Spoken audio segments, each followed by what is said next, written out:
Safe and effective anesthesia for pediatric surgery is one of the most challenging tasks for anesthesiologists.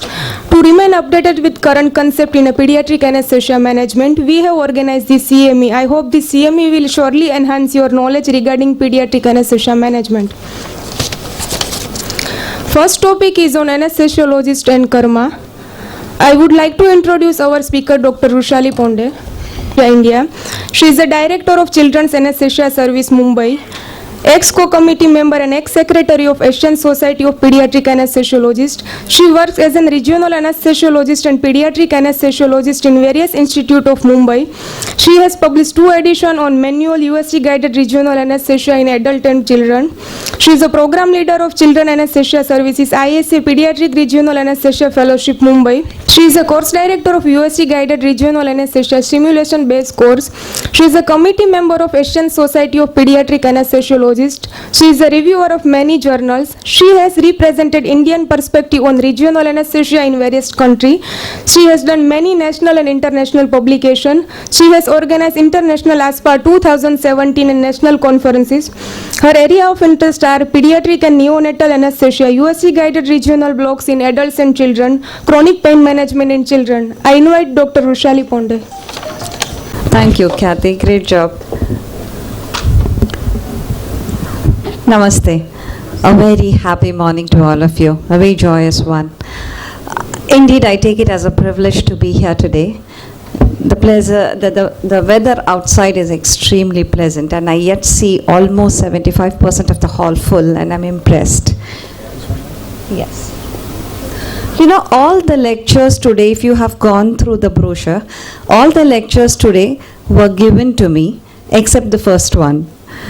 Anesthesiology, a career, a best chance to practice Karmayoga. This is something I asked Hetal to give me. First I thought that Hetal is probably going to think that this woman is okay in regionals and peds, but what is she doing on this topic? And I probably thought that he might think I'm gone a bit wacko. But then he immediately said, no, yes, why not? It sounds good. Fine.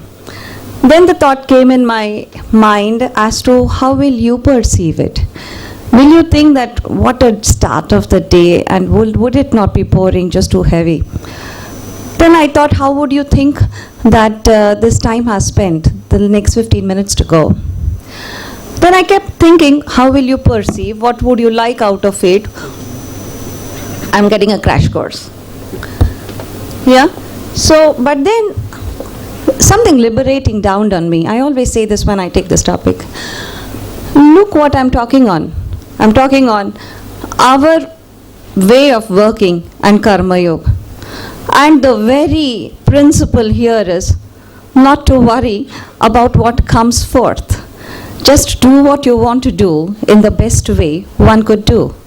So this is, we are going to ponder, we all together under this roof today is going to ponder on how we fit in here, and look how well we fit in. Let me present my case.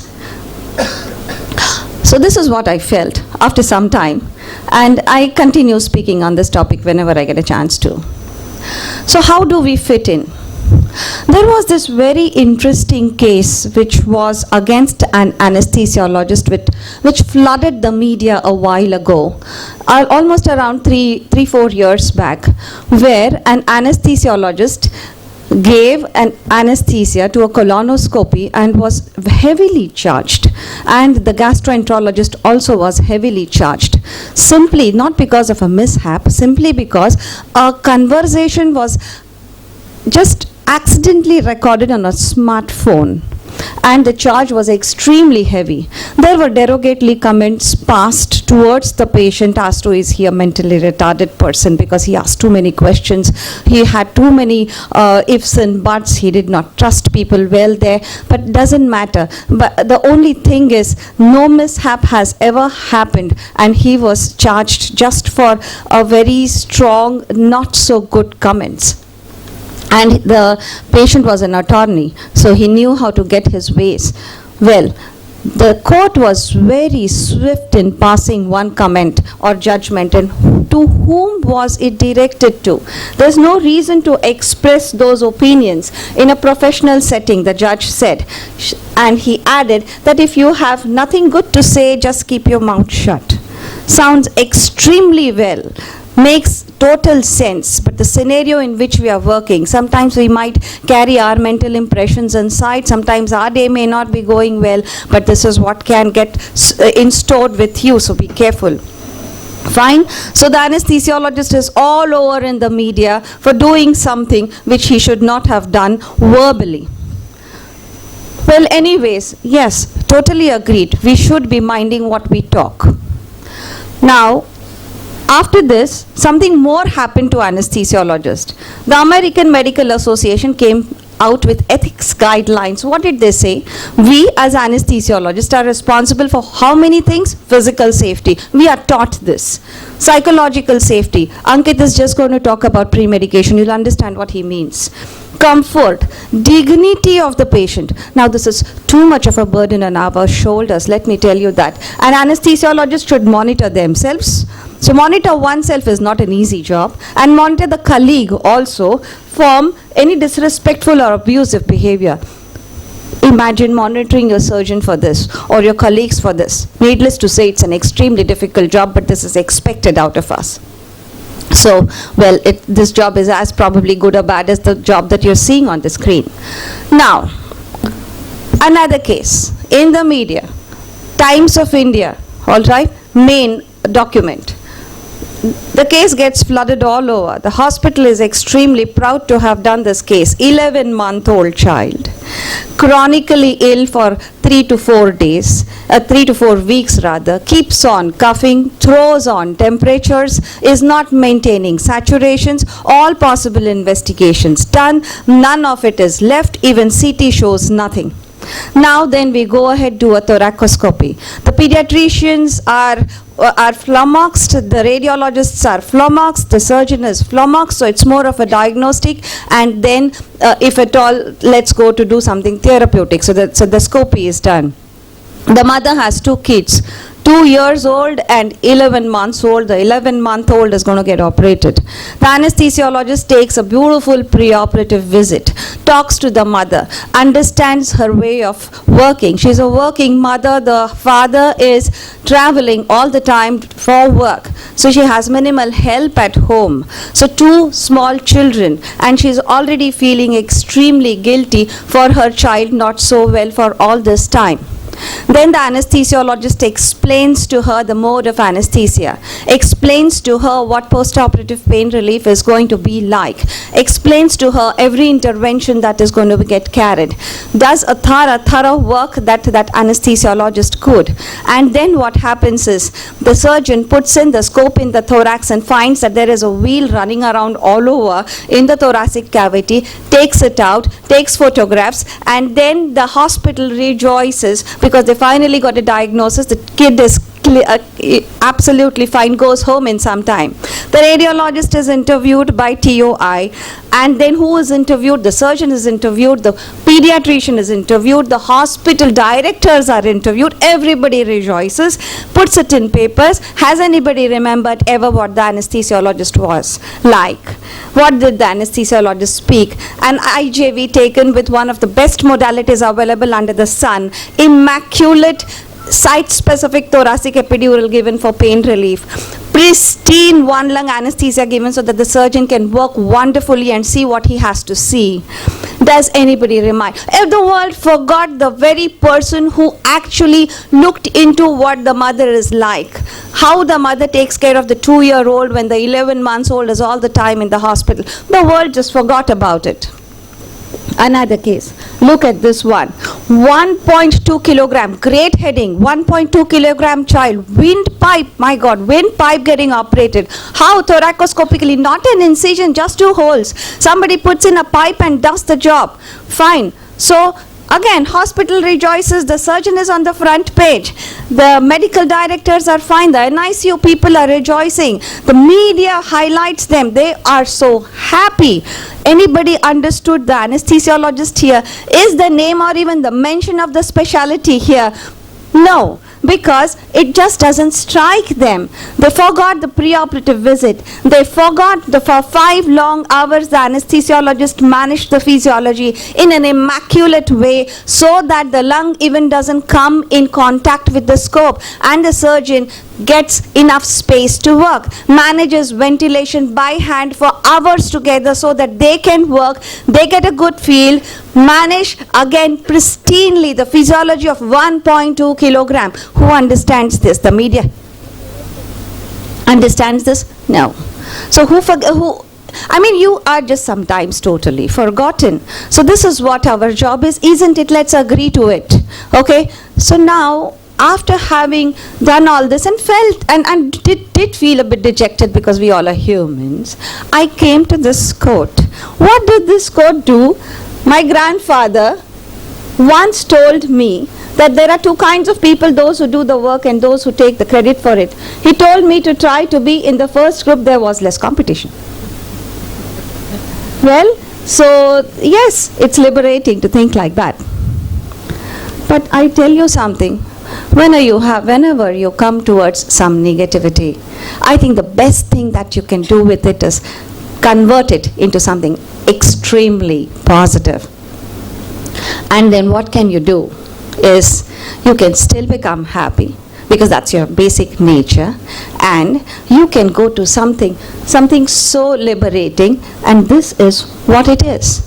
We read it probably at the end of our lives when we should be reading it far before, probably just when we start our careers. And Dr. Hetal told me yesterday that there are quite a few PG students here, and I'm so happy and pleased that I'm talking to them. Look, it's not so heavy. Open your eyes to this. You are going to be happy working the way you would be working, and your specialty is going to be. It is your best chance to practice nothing else but the great Karmayoga. Look, whatever you do because you love to do it. Whatever you do because this is what you are meant to do. Do it to the best possible manner you can. Offer it to the universe, and whatever comes to you is a absolute prasad that has come back. All right? Now if I tell you this is Bhagavad Gita, now if I tell you, oh, it is Karma Yoga, it might look really heavy on you guys, especially the younger lots. All right? But if I say that Steve Jobs had that in his head all the time, probably you guys will vibe with it very well. If you work simply because this is what you ought to do to the best of your efficiency, this is what he thought too. And then what came in return? Yes, you calculate, not that you don't, because finally you don't want your family to go begging. Fine, but then that wasn't just the thing that he thought of. And he very well read what we ought to be reading because it's our own document. Well, this son of humanity, if he would have lived a little more than, he died at an age of 40. And look at the impact he has had. If he would have lived the ripened life till 80, probably India would have been a different place altogether today. What he said towards Karma Yoga can be just given in these lines. Karma Yoga is work with awareness. By the way, have you all, anybody, ever seen an absent-minded anesthesiologist? Or can you think of an absent-minded anesthesiologist? And can you think of repercussions of an absent-minded anesthesiologist? Your job is such that presence of mind is required.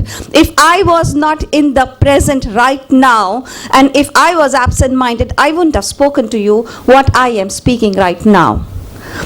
If you were not to be present and aware, you wouldn't induce. If you were not to be pristinely present, immaculately aware, there in that presence of now, you will commit errors, probably which will cost lives. And lives are cost only when an anesthesiologist is absent-minded.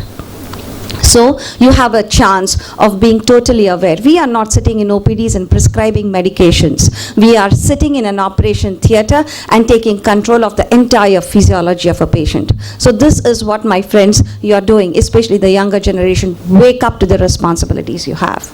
Well, then one loses its identity or his or her identity and becomes a mere instrument of the supreme consciousness. Yes, this is what you become in your operation theaters. You leave your personal life outside. What are you? You are simply conscious of working, conscious of what your patient is like, conscious of the surgical field, conscious of the blood loss, conscious of the fluids that are going ahead. The surgeon may or may not be, but the anesthesiologist has to every minute. Would you not agree with me? Yes.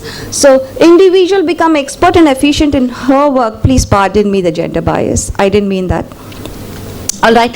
Yes. So what would happen if you what would happen if you years and years, days after days, seconds after seconds work like this? You ought to be proficient. You ought to be efficient in your work. Unless you are what the first two clauses describe, you wouldn't be efficient at all. Develops faculty of concentration and willpower. Why would you not? Because your mind is not wandering. Your mind is there, present. And if the mind wanders, you know what happens. The moment you are on WhatsApp, or the moment you're talking to a colleague, or the moment somebody from home calls you, telling you a disturbing thing, that today the cook has not come, or the child has not returned from classes. I know, I can see a lot of smiling faces here. Yes, we are going to day by day. See what happens to the patient at that time. So you are going to develop an extremely beautiful faculty of concentration. We all from childhood, we are told, concentrate, man, focus on your work, yeah, study properly. Nobody has taught us how to concentrate. This specialty is going to teach you how to concentrate, friends. Now, so selfless workforces, inner conflicts and desires to surface, and cleansing takes place. I have to come to Rajkot, 5 lectures to prepare. I get a call at 7 o'clock. I request my colleague, hey, please send somebody else. I have a lot of lectures to do. That colleague really obliges. Isn't there an inner conflict? I'm not doing my job, but I'm doing a lecture. But then fine, I confront that conflict, and I know this is what I am. So next time I patch up. Next time I offer myself to it. Is that not so? So this is what happens to you when you want to work simply because you love to work, and simply because that is what you can best do. So if you are in a team, it's even a better chance, because to be in a team is extremely ego dampening. Those who are working as a team know that they have to keep themselves aside. They have to keep their discontents, they have to keep their angers, they have to keep their jealousies, their greeds all aside if you are in a team. I know I'll do the best only if my team progresses. How can I progress alone and the team doesn't? How do I fit in the team otherwise? So if you are an anesthesiologist and if you are in a team, it is a double opportunity to become better. So self-purification and self-development happen because you keep aside, or you learn to keep aside, you learn to curb the very instincts that come out of you. Maybe they are true, maybe the reactions would be true, but you learn to manipulate yourself, which is something profound, because you can manipulate the world, but if you can handle yourself here, I think that's the greatest achievement, because we have gone on the moons, but probably we have not able to handle our own jealousies, our own greeds, our own angers. But a teamwork plus a career in anesthesiologist is going to really propel you in that direction. So team spirit and teamwork gets up here. And once each person in the team behaves like that, everybody is a leader. So autonomous management, minimal control and supervision is then required, but it takes a lot of time. You remain self-motivated most of the times. And then perfection or excellence in product and service usually happens. You become a signature protocol.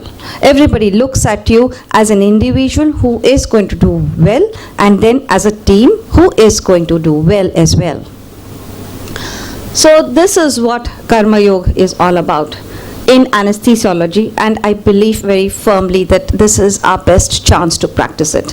So karma has no menu, friends. You get what you deserve. Now again, the son of Asia. I'm going to vamp up my talk with this. Look what he said for karma. He said, when a bird is alive, it eats ants. When the bird is dead, the ants eats the bird. Think about this. So, time and circumstances change any time. Don't devalue or hurt anyone in life. All right? You can always put your things across without hurting. You may be powerful today, but remember, time is more powerful than you. There is nobody here who would not agree with this. One tree makes 1,000,000 matchsticks. Only one matchstick needs to burn 1,000,000 trees. So be good and do good, because life is short, and you have been given a beautiful opportunity to practice something so profound that it is going to elevate you as a human being. So thank you very much for listening to me. How many of you regularly practice pediatric anesthesia? There are quite a few, more than what I expected. Yes, yes. How many of you are PG students? Quite a few, Hetal. Okay, great. You know, children are very interesting. Okay, can I have the voice in this video? Maybe. Only if it is possible. Otherwise, I know all her dialogues. Okay, so the first slide is staring at you. Look at this girl. And look what she has to say. I really wish I can play her.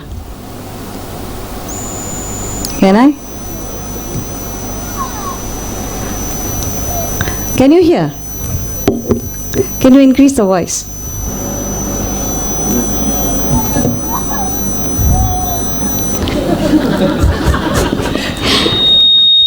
She's very interesting. She already thinks she's grown up enough now. All right?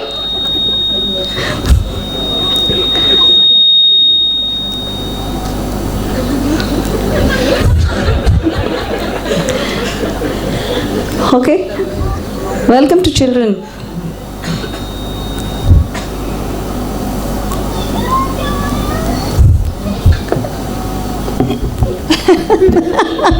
And they are extremely interesting. They may not be like adults, but they behave like adults the minute they can walk and talk. So it's very interesting to handle them. And if you keep working with them, I think you remain an interesting person. All right. So coming back to the field, let's divide them into neonates and infants and children and then adolescents. The division is staring at you. Fine, now let's come to this. Let's take each system and see how they are not adults. And then let's not stop there. Let's see the clinical implications of the differences that they have. So the first thing first is differences in the structure of the head and the neck and the nervous system as such.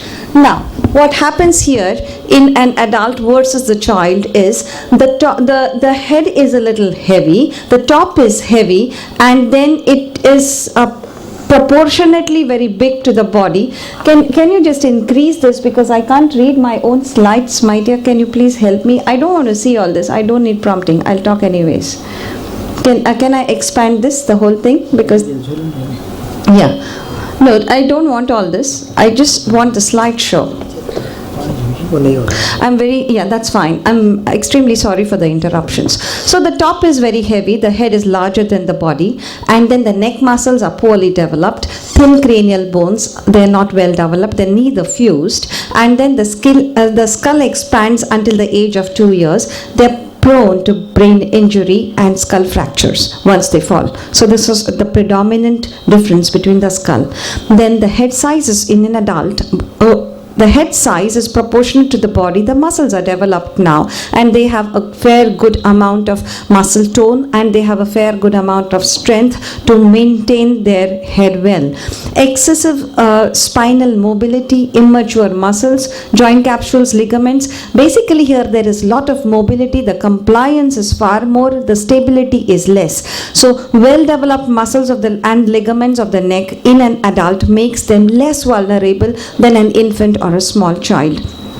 So now that we know this, what are the implications? The implications are we need a real good head support, a really good head ring. Not the head ring in which the head can sunk, but the head ring in which it will circumferential help the circumferentially, it will support the entire head, and the occiput would be right in the center.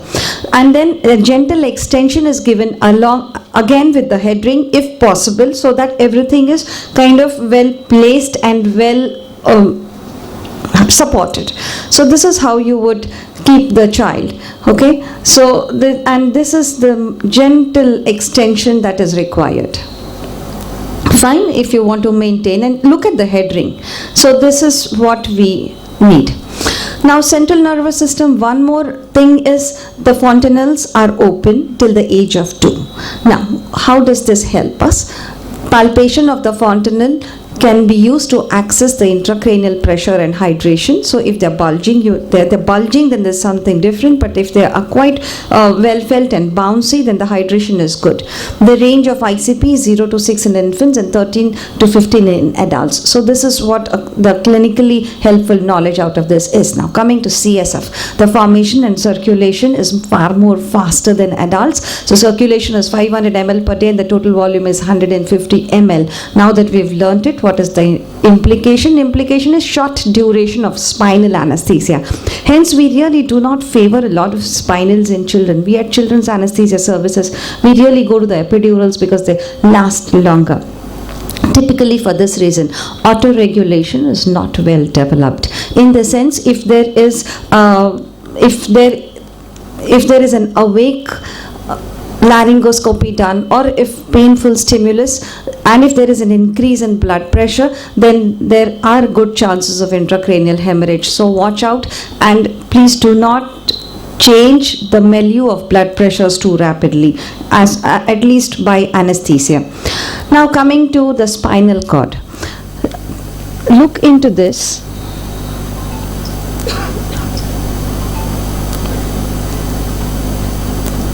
Wait, I have to educate myself because this is Ankit's high-tech laptop. Fine. So, how do I go to the pointer from here? Can you help me? Can I do this? It's easier. Look, this is a child and this is an adult. Can you see the pointer? Yeah. So, at the dural sag is far lower down. In an adult, it is at L. The spinal cord ends at L1, the dural sac is at S1. Here it's almost at S3 and the spinal cord is at L3. Clinical implications is, if you indeed give spinal, please be careful about the level of the spinal space that you want to use. And if you're giving a caudal, keep in mind that you're going to get CSF earlier. Thankfully, in adults, we do not give much caudals, so all our mental conditioning is towards the caudal sac, or rather the dural sac that comes a little closer when the child is very small. Now that I'm at the nervous system, I'll just finish off the ROP and go ahead. So retinal issues are there in very small children, which you do, rather neonates and prematures, which you do not see even in adolescents and grown-up kids. But then it's something to be kept in mind. If you really cause hyperoxia in them, 100% oxygen, and so the FiO2 has to be handled in that way, there can be recruitments of abnormal vessel growths, and finally opacity of the retina. It could go to the irreversible damage, so one needs to be extremely watchful. Now complications are, hence to avoid this, the clinical implications here is avoid hyperoxia, avoid hypoxia, avoid hypercarbia. So stay away from all the horrible H's, avoid fluctuations in FiO2, and 57 to 70 mmHg is safe level of PaO2 in very small children. Let's go to the other respiratory system. Very important for us to understand this extremely well. Now the nares in a child is very small. Smaller nasopharynx easily occluded during infection, and hence the importance of we handling the URIs in children, because they swell up so easily and they get occluded very fast. Lymph tissues, that is tonsils and adenoids, they grow rapidly till early childhood. Later on they do subside. So you do not have such issues in adults, but in children, adenoids is a big issue. One preoperative visit, you should know whether the child has adenoids or no, and if he has, we should know the strategies of shrinking them up, and so that they do not trouble us in the intraoperative period. Now, small oral cavity, large tongue increases the risk of obstruction here. So just a gentle jaw upliftment is all that is required by a simple finger. Unlike an adult where both the hands are required to pull the jaw ahead and then push it up. That is the jaw thrust in a child and jaw thrust in an adult are totally different. Now the larynx and glottis is higher in neck, increasing the risk of aspiration in small children. Remember this because the anatomy is such. Because the thyroid, cricoid and tracheal cartilages are immature, they may easily collapse when the neck is flexed and even hyperextended if for that matter. So be careful about the neck positioning. Usually in small children a neutral position is the best one. Even for intubation you really do not need to lift up the whole thing. A gentle extension is enough for you to see the larynx.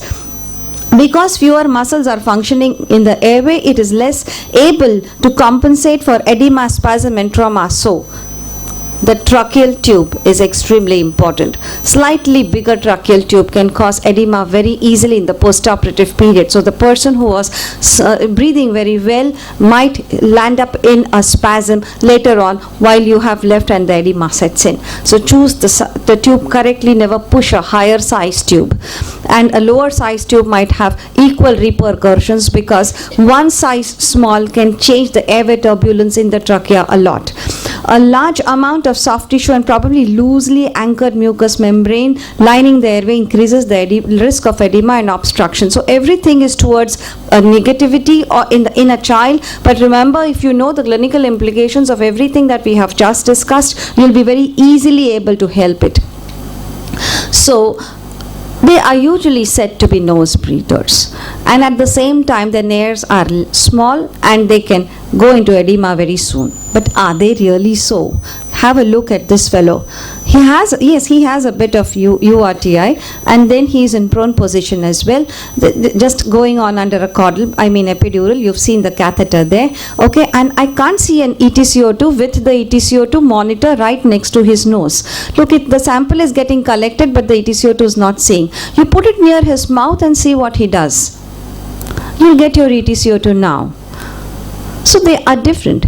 Children can be different. If they have a blocked nose, they will breathe through the mouth. Okay, and generally, yes, they will choose the nose, but they can compensate. Okay, so just be watchful of them so that you do not jab their mouth when it comes to at least different positions. Now here, he is breathing well through the nose. Yes, can you see the cotton wool moving? Now let's go to his mouth. His mouth is also open. Very tempting to realize that, oh yes, probably his mouth is open because he's breathing through it. Okay? So children are different. Do not really put them in one basket. Development of respiratory system. So lung development happens over a period of time. Now from 0 to 2 months to 2 to 6 years almost, the alveolar development continues. So till 2 years the respiratory rate is higher, and then gradually the lung volumes increase till adulthood. So and now how does this help us? Where is the clinical implication of the knowledge we just got? Look at the abdominal distension. It will splint the diaphragm up. Okay, you can't do this because their capacities will be severely restricted. Immediately put in an nasogastric tube or an infant feeding tube and see the change that it will do in the respiratory mechanics. You might gently compress, otherwise it will regurge, and see the difference now. Or you may not compress at all, it might just walk out. The air might just walk out. So in an infant, the most important thing is we should not be increasing the gastric volume due to vigorous IPPVs, because the capacities of the lung will severely get restricted. Now the respiratory rates at 1 year, less than 1 year, 1 to 2 years, 2 to 5 years and 5 to 12 are staring at you. So you should be really well geared with it. Now the tongue is relatively large, the epiglottis is long, the larynx is anterior. Now what is the implication here in the respiratory system?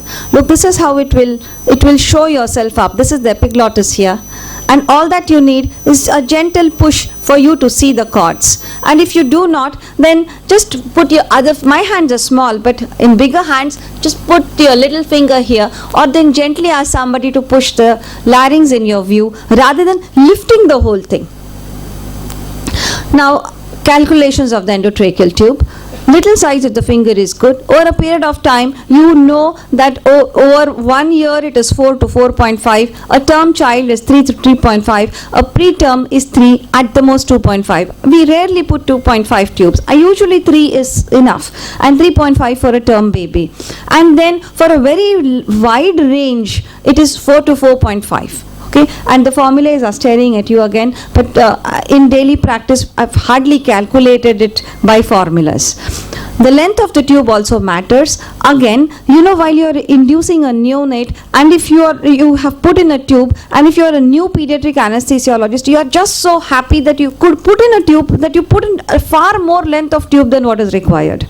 Then you need to then calculate properly or keep on auscultating. Okay, so now the one hand is trying to fit the circuit in, auscultate, and at the same time you want to do too many things.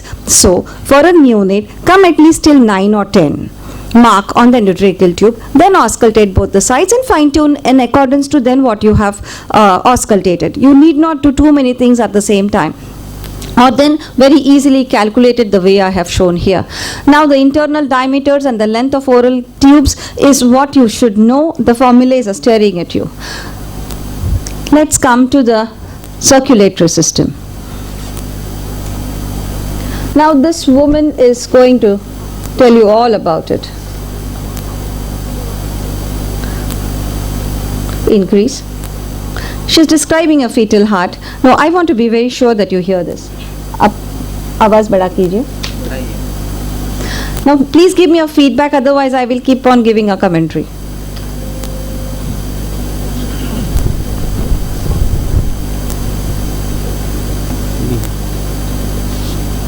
Can you hear? No. Volume कम हो गया. उधर इनसे कम है.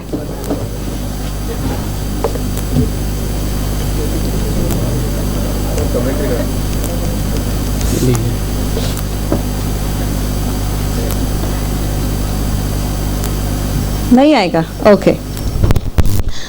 This is the fetal circulation. Now let's see. These are the two openings here, foramen ovale and the patent ductus arteriosus. So the blood is detoured away from the lungs through true openings, which I just spoke to. This is the foramen ovale, and that's the patent ductus arteriosus I just showed you. So this is what happens in the fetal life. You will see the blood circulating as well. Not all of it really goes the way it happens in the adult. This is how it can bypass, because the lungs are useless right now in the placental circulation. As simple as that. So there is a lot of circumventing that happens. So this is how a typical fetal heart behaves. Now at birth what happens is, the pressures change totally. Let's see the repercussions of that.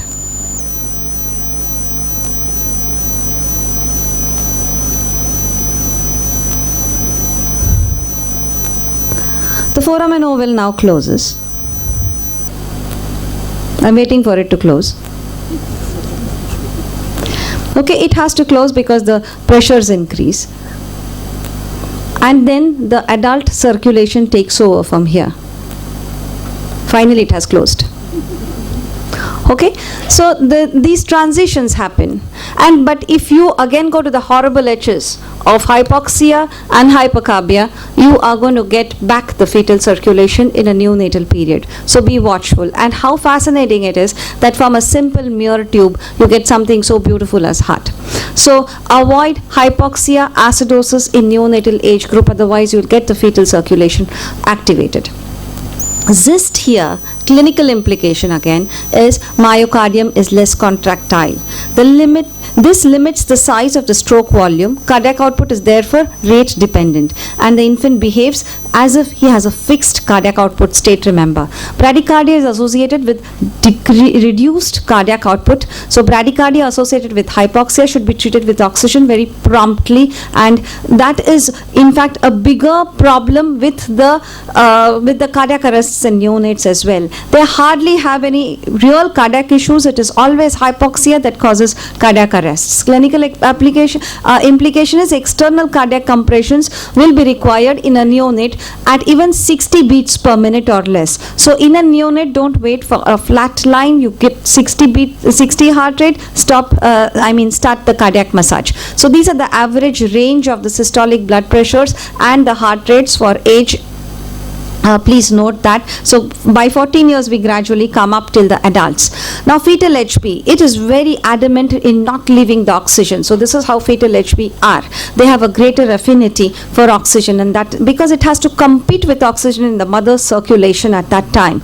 But then it takes time to really wean down. What happens is slowly it does wean down because abrupt cessation of erythropoiesis at birth with the onset of respiration, low erythropoietin levels, shortened survival of fetal RBCs, expansion of blood volume, all happen and then contribute to anemia. But then usually it gets rectified. So by 3 months, if you get an anemic child, please do not postpone it. Understand that it's physiological anemia. So in preterm, now again, blood volume, very important to understand, because this is how you will calculate the blood volume. Forget the huge formulas. These are the blood volumes, 100 to 120 ml in preterm, neonates, infants, child. So weight into this much, and then 10% of it. If any child bleeds more than 10%, give blood. Temperature control, extremely important. Understand what temperature does. What temperature does is it increases the oxygen consumption. So it increases the respiratory rate. It increases the pulmonary vasoconstriction and peripheral vasoconstriction as well, leading to metabolic acidosis. Something so innocuous is going to put your baby in acidosis. So control temperatures extremely well. The last system to consider, or the second last rather, is the gastrointestinal system. We know that the tongue is large, the nasal passages are small, but let's come to the cardiac sphincter, which is relaxed in a child against the adult, where the sphincters are pretty tight. Gastric emptying time is about 2 to 3 hours. It's slower, and hence the fasting guidelines, which we are going to talk to you very shortly.